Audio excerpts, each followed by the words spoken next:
سلام ګران لیدونکو، د نن ورځې څو تازه مهم خبرونو ته ښه راغلاست. افغان ځواکونو سلګونه کسان له سیلابونو وژغورل. د ننګرهار یو شمېر سیمو کې د سختو سیلابونو له امله خلک له ګڼو ستونزو سره مخ شوي دي.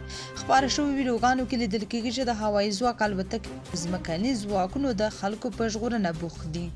مولانا وایي زموږ واکمنان غلامان دي. خلک باید د پاکستان پر سیاست او ناپاکه ارادو پوه شي. د پاکستان جمعیت علماء مذهبي ګوند مشر مولانا فضل الرحمن د پاکستاني چارواکو پر اوسنۍ پالیسۍ نیوکه کړې. ویلي دي چې پاکستاني چارواکي دا هر څه د دې لپاره کوي څو ولس په داخلي مسایلو کې ښکیل او د اسرائیل او امریکا له وحشتونو یې مخ واړوي. فضل الرحمن د پاکستاني چارواکو له لوري د کوم امنیتي او سیاسي کړکۍ جوړولو پرته ویلي دلته هر څه د دې لپاره کیږي څو د اسرائیل او امریکا له روانو وحشتونو پام داخلي مسایلو ته واړول شي. نوموړي یو ځل بیا د پاکستان اوسني چارواکي د امریکا غلامان بللي او په خبره د امریکا او اسرائیلو د وحشتونو د پټولو لپاره وضعیت داسې جوړ کړی څو له فلسطین، ایران، لبنان او اسلامي نړۍ چې دا وخت کلا بنده شوې د خلکو پام کورنیو ستونزو ته واړوي.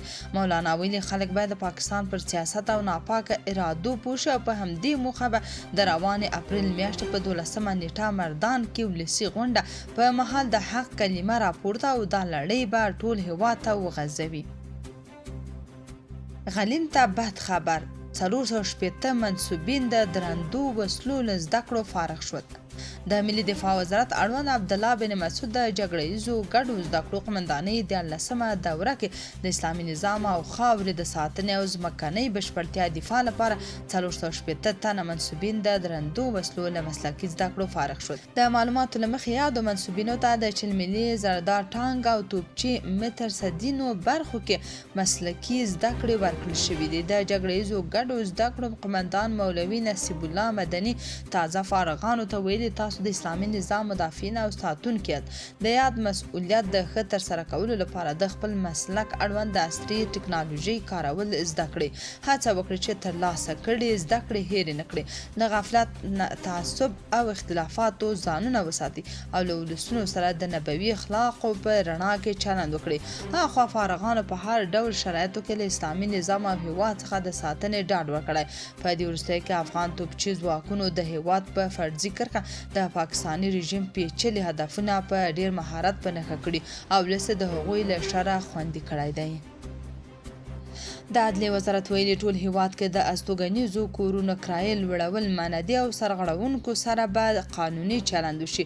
د کورونو کرایې کنټرول ګډې کمیټې پریکړې له مخې د 1405 کال لپاره د کورونو او استوګنیزو بلاکونو د کرایې معیار هماغه د 2 کلونو مخکې 1403 کال کرایه ده چې حد اکثر 10 سلنه زیاتوالی دی او د استوګنیزو کورونو مالکین او د معاملاتو لارښوونې دفترونه حق نه لري چې د دې لوړه کرایه وټاکي. د عدلیې وزارت په مشرۍ او د امنیتي قمندانۍ، استخباراتو، ښاروالۍ او نورو اړوندو امارتي ادارو په غړیتوب جلا کمیټې کابل کې د معاملاتو لارښوونې ټول دفترونه او استوګنیزو بلاکونه د کرایې څرنګوالي له مخې وڅېړي.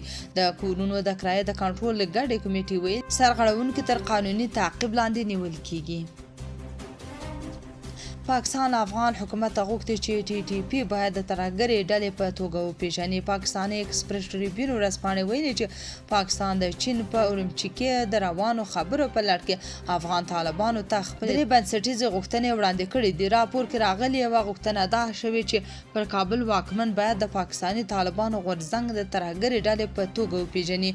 د اورمچي مذاکرات د چین په منځګړیتوب ترسره کیږي او موخه د دواړو خواو ترمنځ د اختلافاتو د حل لپاره د 15 مادهیز چوکاټ رامنځته کول بلل شوي دي.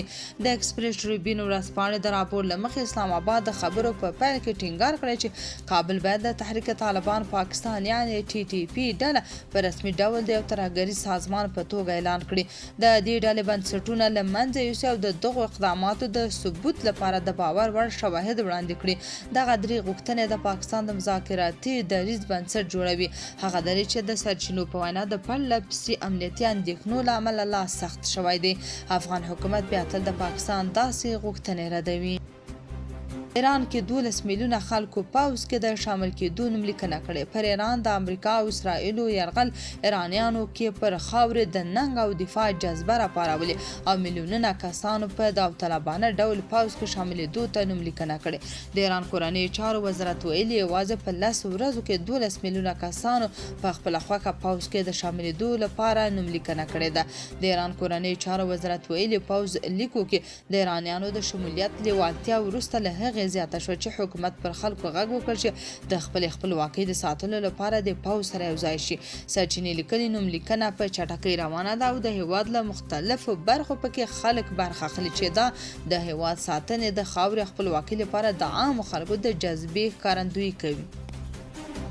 ټرمپ ښایي د ایران پر ضد عملیات د یوې احتمالي هوکړې په صورت کې وځنډوي. ټرمپ ښایي د ایران پر ضد عملیات د یوې احتمالي هوکړې په صورت کې وځنډوي. الجزیرې د یوې امریکایي رسنۍ د معلوماتو پر بنسټ راپور ورکړی چې د امریکا ولسمشر ښایي له ایران سره د یوې هوکړې د رامنځته کېدو د رښتینو نښو په لیدو سره هغه پوځي عملیات وځنډوي چې ټاکل شوي د سې شنبې په ورځ د ایران د بنسټیزو تاسیساتو پر ضد پیل شي. د راپور له مخې ټرمپ په یوې خبري غونډه کې ایران ته خبرداری ورکړی چې تر سې شنبې پورې باید یوې هوکړې ته ورسیږي که نه له جدي پایلو سره به مخ شي. نوموړي په همدې غونډه کې زیاته کړې چې په یوه شپه کې ټول هیواد ویجاړېدی شي او دا شپه ښایي د سې شنبې شپه وي. حامد کرزي د ملګرو ملتونو د سرمنشي انټونیو ګوتریش ته په یوه لیک کې پر افغانستان د پاکستان وروستي بریدونه د نړیوالو اصولو خلاف بللي او د دغو بریدونو د غندنې غوښتنه یې کړې ده. کرزي نن سې شنبه په خپل لیک کې ویلي چې یاد بریدونه د بشري تلفاتو او د هیواد ملي تاسیساتو ته د درنو زیانونو لامل شوي او دا کړنې د نړیوالو قوانینو او د ملګرو ملتونو د اصولو سره په ټکر کې دي. نوموړي همدارس ټینګار کړی چې د تیرو 4 لسیزو په اوږدو کې په سیمه کې د نفوذ لپاره د پاکستان پالیسي له افراطیت او تاوتریخوالي څخه کار اخیستل و. پخواني ولسمشر له ملګرو ملتونو غوښتي چې د خپلو ډیپلوماټیکو هڅو له لارې د افغانستان پر حاکمیت او ځمکنۍ بشپړتیا د سرغړونو مخه ونیسي او د تاوتریخوالي د کمولو لپاره ګامونه پورته کړي څو سیمه له روان کړکېچ څخه ووځي. په 2015 کال کې د ماینونو او ناچاو د توکو له امله 96 تنه وژل شوي.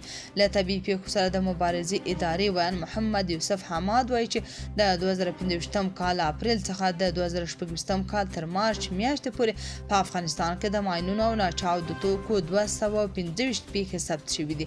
نوموړي زیاته کړې چې په دې پیښو کې 96 تنه وژل شوي او 378 نور ټپیان دي. حماد د ماین پاکۍ په چارو کې د مرستې او ماین پاکۍ د نړیوالې ورځې په مناسبت رسنیو ته ویل چې تر ټولو زیاتې 40 پیښې په کونړ او 23 په فراه کې شوي دي او همدارنګه په هرات، کندهار او ځینو نورو ولایتونو کې هم ورته پیښې رامنځته شوي دي. د هغه په خبره په دې پیښو کې 96 تنه وژل شوي او 378 نور ټپیان شوي دي چې ښځې او ماشومان هم پکې شامل